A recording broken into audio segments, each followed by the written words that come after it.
Pakistani high commission کی جانب سے جولین ہیملٹن کو اعزازی کونسل برائے سرمایہ کاری اور تجارت مقرر کرنے پر تقریب کا انعقاد کیا گیا۔ تقریب سے خطاب کرتے ہوئے ہائی کمشنر نفیس زکریا کا کہنا تھا کہ جولین ہیملٹن پاکستان اور برطانیہ کے درمیان بہترین تجارتی فضا قائم کرنے میں مددگار ثابت ہوں گے۔ بیورو چیف یو کے غلام حسین اوان رپورٹ کریں گے۔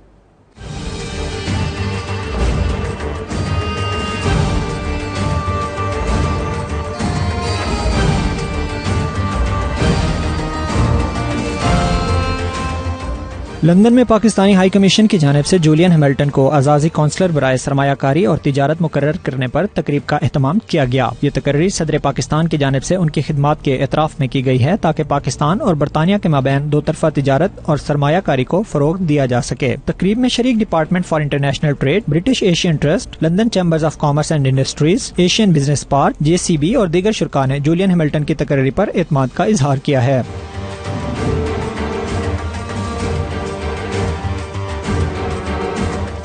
اس موقع پر ہائی کمشنر محمد نفیس زکریا نے ہیملٹن کی پاکستان اور برطانیہ کے مابین تجارتی اور سرمایہ کاری کے تعلقات کو فروغ دینے کے لیے کی گئی کوششوں کو سراہا۔ ہیملٹن نے بھی یقین دہانی کروائی کہ وہ پاکستان اور برطانیہ کے مابین دو طرفہ تجارتی اور سرمایہ کاری تعلقات میں تیزی سے کام کریں گے۔ غلام حسین اوان، 92 نیوز، لندن۔